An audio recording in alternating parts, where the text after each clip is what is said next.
Golden sand பக்தி நேயர் பெருமக்களுக்கு அடியனுடைய குரு பயிற்சியினுடைய வாழ்த்துக்களும் வணக்கங்களும் கூறி அடுத்து நாம் காண இருப்பது துலாம் ராசி. நேற்றுக்குரிய காலம் சொந்தம், நேற்றுக்குரிய காலம் வசந்தம். நல்லா நோட் பண்ணிக்கோங்க. நேற்றுக்குரிய காலம் சொந்தம், நேற்றுக்குரிய காலம் வசந்தம். ஆனால் இனி தற்காலமும் எதிர்காலமும் சொந்தமும் பந்தமும் எல்லாம் விலகும் நேரம். சிக்கனமும் கவனமாக இருக்கக்கூடிய இக்கணம். ஜட்ஜ்மெண்ட், மதிப்பு, மரியாதை, தர்மம் எல்லாத்துக்கும் உரிய உயர்ந்த நற்குணங்களை கொண்ட துலாம் ராசி நேயர்கள் தான். இதை விட என்ன வேணும் துலாம் ராசி நேயர்களுக்கு? அப்போ துலாம் ராசி நேயர்களுக்கு இந்த 1/5/2024 எப்படி இருக்கும்? கடந்த காலத்தில் எவ்வளோ சிறப்பாக இருந்தீங்க. கடந்த காலத்தில் ஃபைனான்ஸுக்கு கஷ்டம் இல்லை, குடும்பத்தில் குழப்பம் இல்லை, கணவன் மனைவி பிரச்சனை இல்லை, பொருளாதார மேம்பாடு, வெளிநாடு உயர்வு, வெளிநாட்டு ப்ரொமோஷன்,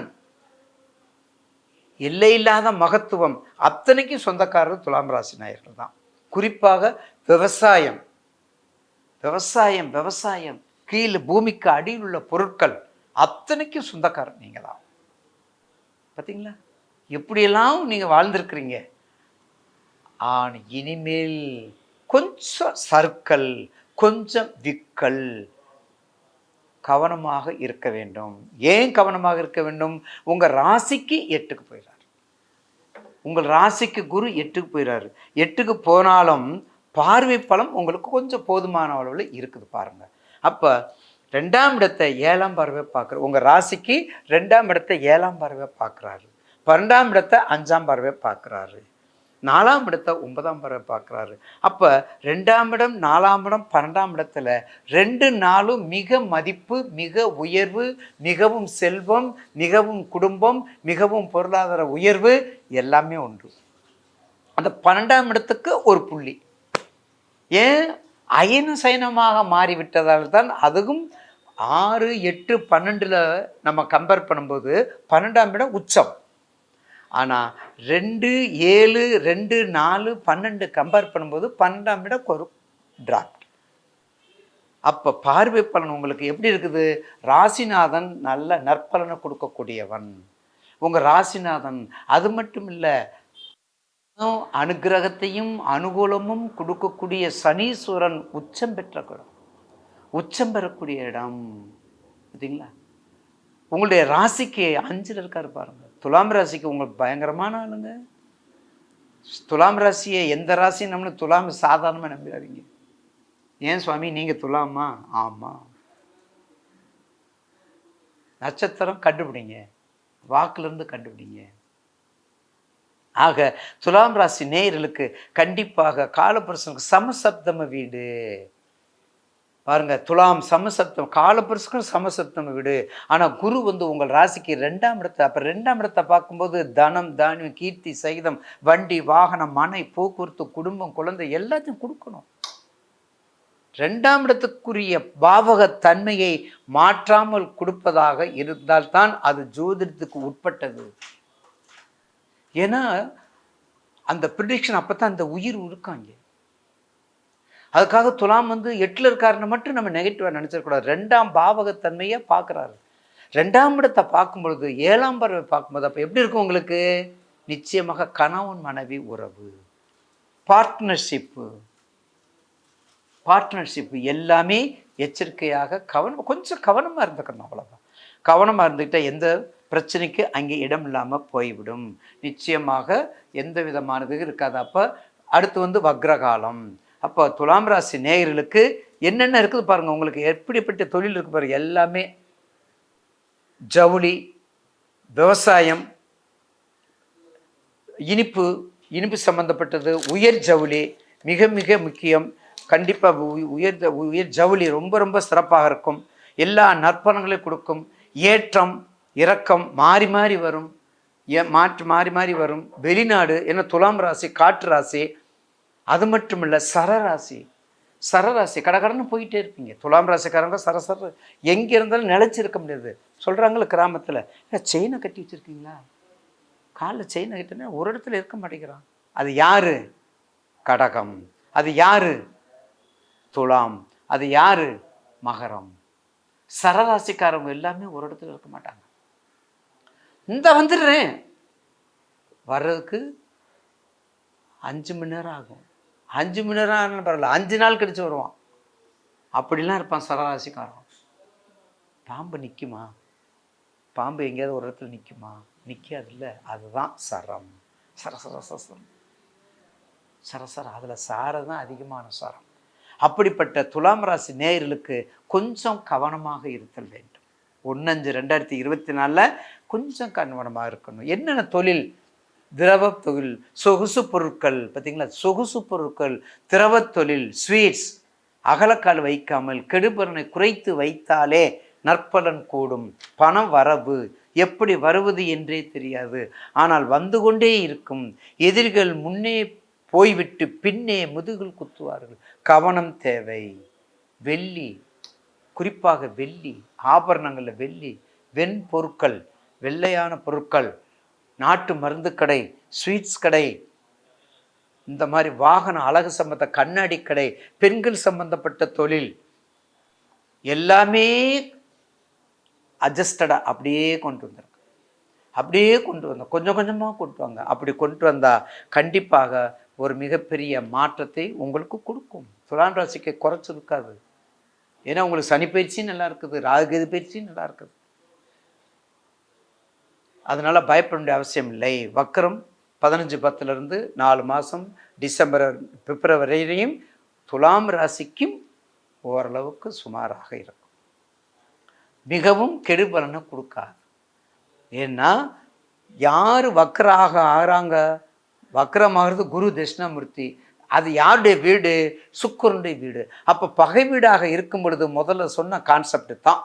நீங்கள் எத்தனை புக்கு படித்தாலும் சரி, எத்தனை ப்ரிடிக்ஷனை நீங்கள் எடுத்து பாருங்கள்.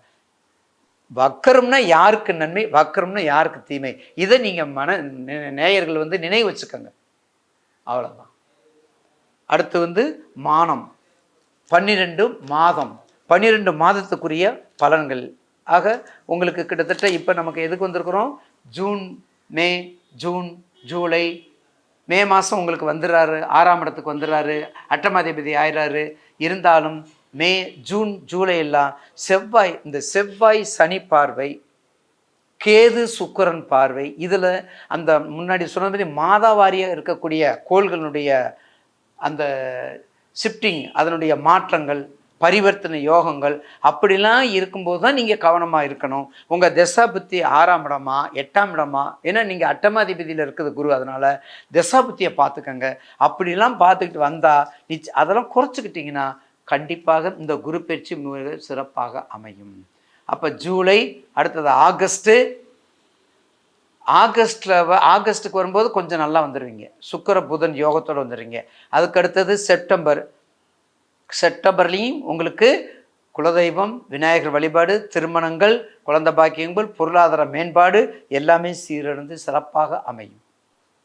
மிகவும் சிறப்புற்ற அமையும். அக்டோபர் சரஸ்வதி பூஜை, ஆயுத பூஜை என உங்கள் மாதம். அடுத்து வரக்கூடியது புரட்டாசி ஐப்பசியில் தான் வருது. அப்போ வரும்போது உங்களுக்கு என்ன பலம்? யோக பலம், சார பலம், பிரார்த்தனைகள் வெற்றியை கொடுக்கும். எங்கே போனாலும் அன்னாபிஷேகத்தை விட்டுறாதீங்க.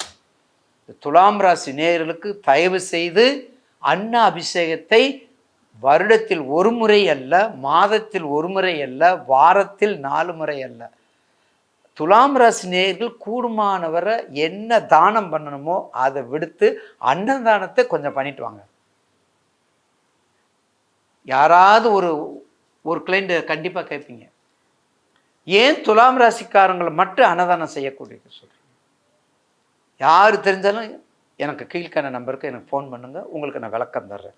அடுத்து டிசம்பர், மார்கழி, ஆருத்ரா, காலநிலை மாற்றம், எத்தனை புயல், எத்தனை மழை வருதில்ல, அப்போ கவனத்தோடு இருக்க வேண்டும். ஜனவரி புத்தாண்டு 2001-2025 புத்தாண்டு மிக அற்புத ஆண்டாக மாறும். அதுக்கடுத்து பிப்ரவரியில் வக்ரம் முடியுது. வக்ரம் முடிஞ்சிருது. அப்போ வக்ரம் முடிஞ்சிச்சுன்னா ஆட்டோமேட்டிக்காக உங்களுக்கு நல்ல செய்திகளாக வரும்.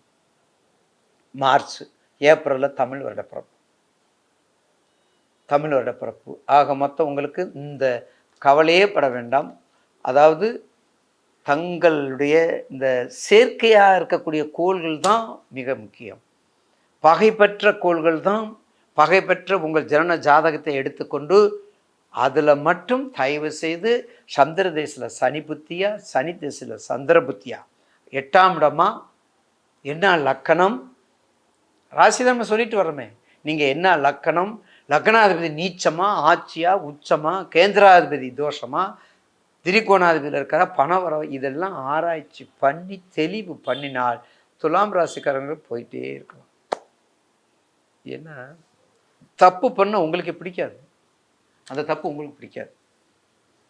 அப்போ என்ன, லட்சுமி ஹயக்ரீவர் வழிபாடு, துலாம் ராசினருக்கு ஹயக்ரீவர் வழிபாடு, ஹயக்ரீவர் வழிபாடு, லட்சுமி நரசிம்மர் வழிபாடு, ஆஞ்சநேயர் வழிபாடு, பிரதானமாக இருக்கக்கூடிய 108 வைணவ தலங்களில் இருக்கக்கூடிய திருக்கண்டேன் பொன்மேனி கண்டேன், திகழும் அருக்கன் அணிநரமும் கண்டேன், பொன்னாளி கண்டேன், புரிசங்கம் கை கண்டேன், என் நாளின் மன்னன்பால் என்று பேயாளர் பாடிய பதிகத்தை மனனம் செய்து குழந்தைகளுக்கு மனப்படத்தை கொடுங்க. குழந்தைகளுக்கு மனப்பட சக்தியை ஊட்டுங்க. சாப்பாட்டை ஊட்டாதீங்க, அறிவு ஊட்டுங்க, மனநத சக்தியை ஊட்டுங்க. ஜெயிப்பதற்கு என்ன காரணம், இந்த உலகத்தில் எப்படியெல்லாம் நம்ம வாழணுங்கிறத ஊட்டுங்க. அப்படி ஊட்டி கொண்டு வந்தால் துலாம் ராசி நேயர்களுக்கு இந்த 1/5/2020 சிறப்பாக அமையும் என்பதில் மாற்று கருத்து அல்ல. துலாம் ராசி நேயர்களுக்கு 48% உண்டுங்க. உங்களுக்கு ராகு கேது பயிற்சியின் சிறப்பு, சனி பயிற்சியின் சிறப்பு, குரு பயிற்சியும் உங்கள் ராசிக்கு 2ல் இருக்காங்க எல்லாமே. அதனால் துலாம் ராசி நேயர்களுக்கு 48% நீங்கள் போட்டுக்கோங்க. கோல்டன் சான்ஸ் பக்தி நேயர்கள் அனைவருக்கும் ஜோதிட வாசஸ்பதி சுந்தரமூர்த்தியோட அன்பான வணக்கங்கள். அன்புக்கினிய துளாராசி நேயர்கள் அனைவருக்கும் வணக்கம்.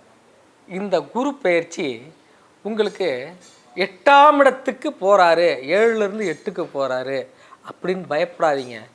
ஒரு சில ராசிகளுக்கு குரு நேரடி பலம் வாங்கிறத விட மறைமுகமாக ஒரு பலவீனம் அடைகிறது தான் நல்லது. ஒரு சூட்சுமத்தை சொல்கிறேன் கேளுங்க.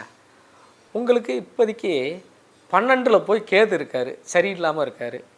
6ல் போய் 2க்கும் 7க்கும் அதிபதியான செவ்வாய் போய் 6ல் போயிடுறாரு. ஓகே, சரி கிடையாது. ஆனால் உங்களோட பூர்வ புண்ணியாதிபதி அப்படிங்கிற சனி மட்டும்தான் 5ஆம் இடத்துல பூர்வ புண்ணிய ஸ்தானத்தில் இருக்கார். ஆக நீங்கள் செஞ்ச பூர்வ புண்ணியம், போன ஜென்மத்தில் செஞ்ச புண்ணியத்தோட பலனை இப்போ அனுபவிச்சுக்கிட்டு இருக்கீங்க. கொஞ்சம் கஷ்ட நஷ்டம் இல்லாமல் இருக்குது. இப்போ 7ல் இருக்க குரு என்ன செஞ்சுருக்கோம், ஒன்றுமே செய்யலை. என்ன செஞ்சுருக்கோம், தேவையற்ற கடுமையை கொடுத்துருப்பாரு, பொருளாதாரம் கொடுத்துருப்பாரு, பொருளாதார தடையை கொடுத்துருப்பாரு, இது எல்லாம் வந்திருக்கும் உங்களுக்கு. ஆனால் அவர் ஏன்னா 3க்கும் 6க்கும் அதிபதியான உங்கள் ராசிக்கு ஒரு கெட்டவர், நேர் எதிர்கிரகம்.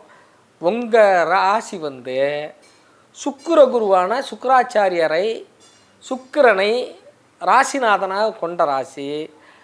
அவரோ தேவகுரு, அசுரகுருவும் தேவகுருவும் நேரிடை எதிரானவர்கள். ஆக 3-6க்கு அதிபதி நேரடி பலமாக 7ல் அமர்ந்திருக்கும் பொழுது உங்களுக்கு நல்லது செய்ய வேண்டிய அவசியம் இல்லாமல் போய்விட்டது. அதனால் குரு 7ல் வந்துருச்சு, உங்கள் ராசியை பார்க்குது, பொத்துக்கிட்டு ஊற்றுன்னு சொன்னால் கூரை தான் பொத்துக்கிட்டு மழை ஊற்றிருக்கோம். அந்த அளவுக்கு கஷ்டப்பட்டிருப்பீங்க. இப்போ என்ன செய்ய போகுது, 8க்கு போகிறாரு. ஒரு விபரீத ராஜயோகத்தை அனுபவிக்க போகிறீங்க. ஏன்னா 3ஆம் அதிபதி 6ஆம் அதிபதி 8க்கு போகும்போது ஒரு திடீர் அதிர்ஷ்டம் உங்கள் கதவை தட்டப்போகிறது. ஒரு தடாலடி உயர்வு, ஒரு அதிர்ஷ்டம், ஒரு மாறுதல் நடக்க போகுது. ஒரு பதவி உயர்வு, ஒரு பணி உயர்வு, ஒரு இனிமையான மாற்றம், இதெல்லாம் நீங்கள் எதிர்பார்த்து காத்துருங்க. இந்த குரு பயிற்சியில் உங்கள் திசை புத்தி, உங்கள் ஜாதக திசா புத்தி சாதகமாக இருக்கும் பொழுது இந்த குரு பயிற்சி இவற்றையெல்லாம் கொண்டு வந்து சேர்க்கும். குரு வெற்றியை கொடுப்பார். குருவானவர் 12ஆம் இடம், 2ஆம் இடம், 4ஆம் இடம், இந்த 3த்தை பார்க்க போகிறாரு. ஆக 12ஆம் இடத்தை பார்க்கறதுனால விரயங்கள்லாம் சுப விரயமாக இருக்க பொழுது வீடு கட்ட போகிறீங்க, வீட்டை சீர்திருத்த போகிறீங்க, சுப செலவு பண்ண போகிறீங்க, போட்டி பந்தயத்தில் ஜெயிக்க போகிறீங்க, புதிய ஊதிய உயர்வு உங்களுக்கு கிடைக்க போகுது. உங்கள் ஆஃபீஸில் ஒரு ப்ரொமோஷன் கிடைக்குதோ இல்லையோ, இன்க்ரிமெண்ட்டு கிடைக்க போகுது. நீண்ட நாளாக காத்திருந்த விஷயம் ஒரு தகவல் உங்களுக்கு வந்து சேரப்போகுது. அது நல்ல தகவலாக தான் இருக்க போகுது. ஒரு அடுக்கடுக்கான வளர்ச்சியை நோக்கி போகிறீங்க. ஒரு விபரீத யோகம் உங்கள் வாழ்க்கையில் ஏற்பட போகுது. உங்கள் சொல்லுக்கு மரியாதை ஏற்பட போகுது. நீண்ட நாளாக பல்லு வலி, கண்ணு குறைபாடு இதெல்லாம் இருக்கவங்களுக்கு அதெல்லாம் தீரப்போகுது. நீங்கள் ஒரு விவசாயம் இருக்கும் பொழுது உங்களுக்கு விவசாயத்தில் நல்ல லாபம் கிடைக்க போகுது. திட்டமிட்டு உழைப்பீங்க. உங்களுக்கு அதற்கான பலனை அனுபவிக்க போகிறீங்க. உங்களுக்கு பெண்களுக்கு அனைத்து விதமான இனிமைகளும் வந்து சேரக்கூடிய காலகட்டமாக இருக்குது. அரசியல்வாதிகளுக்கு ஒரு புது அங்கீகாரம் கிடைக்க வேண்டிய நேரமாக இருக்குது. சனிக்கிழமை தோறும் நீங்கள் விரதம் இருந்து சிவனுக்கு வழிபாடு செய்யுங்க. பிரதோஷ வழிபாடு செய்யுங்க. இது உங்களுக்கு உண்டான ஒரு பரிகாரம் அமையும். ஆனால் உங்கள் குழந்தைகளோட பழக்க வழக்கங்களை கொஞ்சம் ஆராய்ச்சி செஞ்சுங்க. அவங்க படிக்கிறாங்களா இல்லையான்னு ஒரு சின்ன டெய்லி போய் ஒரு 10 நிமிஷம் பேச்சு கொடுங்க. என்னவோ செஞ்சுருப்போம் அப்படிங்கிற மாதிரி இருக்காதீங்க. இது நல்லது கிடையாது. உங்களுக்கு கால் முட்டியிலையும் அலர்ஜி வர்றதுக்கும், ஸ்கின் ப்ராப்ளம் வர்றதுக்கும், அடி வயிற்றுல ப்ராப்ளம் வர்றதுக்கும் வாய்ப்பு இருக்குது. அதே சமயத்தில் குருவினால் அது மீண்டும் உங்களுக்கு நோய்கள் தீர்றதுக்கும் ஒரு வழி இருக்குது. வழிபாடு பரிகாரங்களை மேற்கொள்ளுங்க. உங்களுக்கு இந்த குரு பயிற்சி அனைத்து வளங்களையும் நலங்களையும் சேர்க்கக்கூடிய ஒரு பயிற்சியாகத்தான் அமைந்திருக்கு. நன்றி, வணக்கம்.